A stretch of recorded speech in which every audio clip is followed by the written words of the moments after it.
Alright, y'all. This is your boy Tyree, and I'm here with Jeremy. Say what's up. What's up?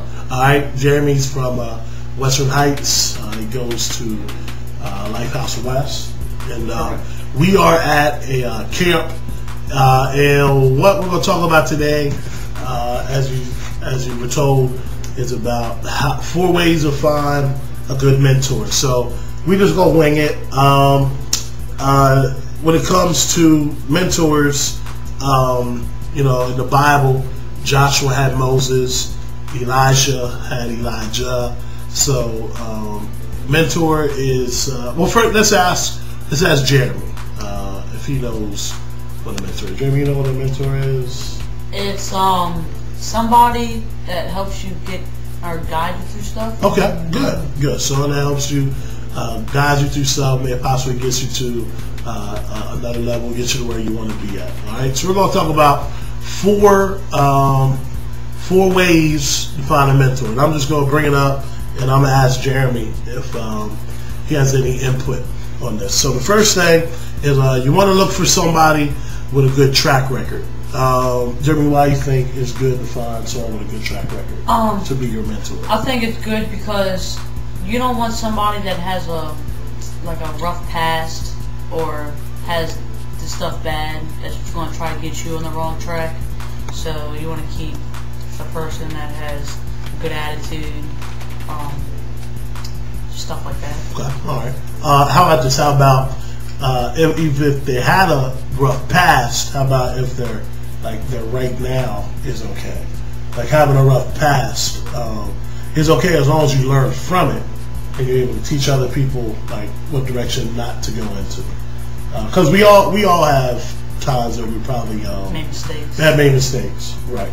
But it's okay if you are able to make the mistake and you learn from it. Yeah, so and you can teach somebody else, right? Yeah. And that would be what a mentor is. Yeah. A mentor is somebody that can say, "Hey, steer clear of this direction, go in this direction." So yeah, that's good. Find somebody that has a good track record. Find someone who is doing the types of the right path, doing the positive things right now in the direction that you want to go into. So the second thing is a mutual benefit. I know that word might be a little big, maybe a word you're not too familiar with. You want to take a shot at it? A mutual benefit. What do you think that means? Okay, all right, cool. He's ours. I don't know. Mutual benefit is where, say you look to me to be your mentor. What you don't want to do is you don't always want to. Are you familiar with like a checking account, like in a bank? Yeah. If you put money into it, then you can take money out of it. Yeah.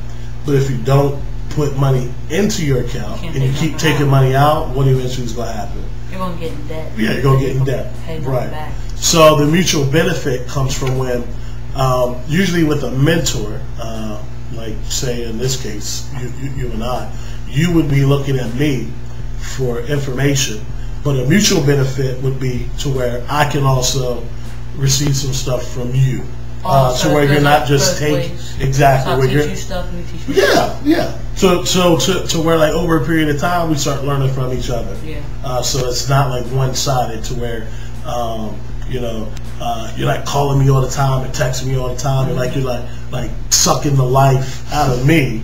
You're able to deposit some stuff back into me, so that way there's still something left for you to grab out of. Yeah. That's what mutual benefit means. That's number 2.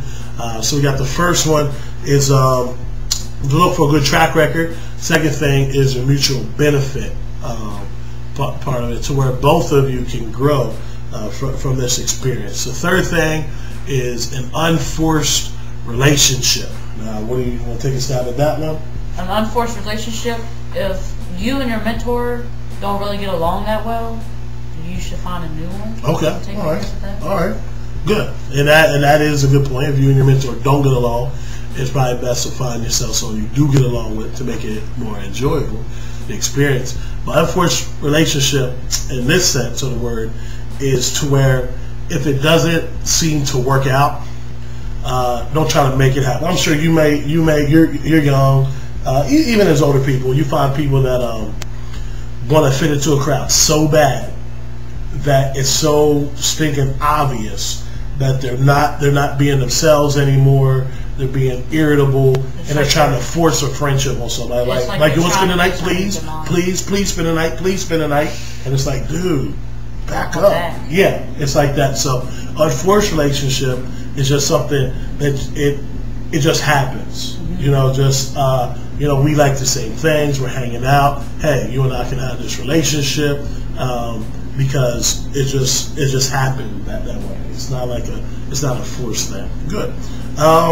The fourth thing is ask the right questions at the right time. Why do you think that's important? Because if you ask like a question that's not on y'all's topic that y'all's talking about, maybe you get off track and then you might not go back to that subject you guys were talking about, and you might not learn something that you haven't learned yet. Oh, right. Yeah. In other words, make sure you're ready for the right opportunities to learn.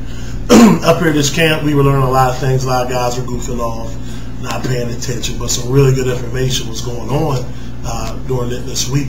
And some people were off talking to their friends and getting just nonsense information from their friends, and not really getting the good quality information that a lot of the adults were given. So in this case, about asking the right questions at the right time is if there's a learning time.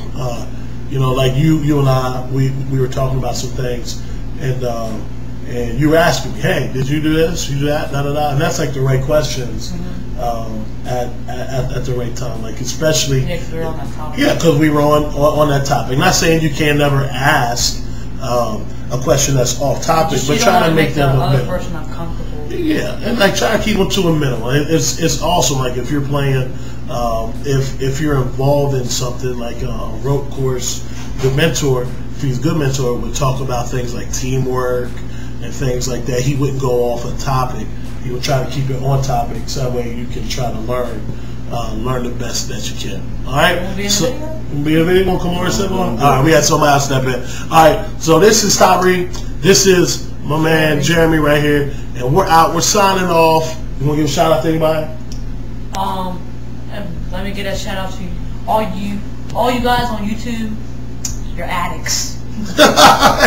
All them YouTube addict freaks. They gotta get your YouTube fixed.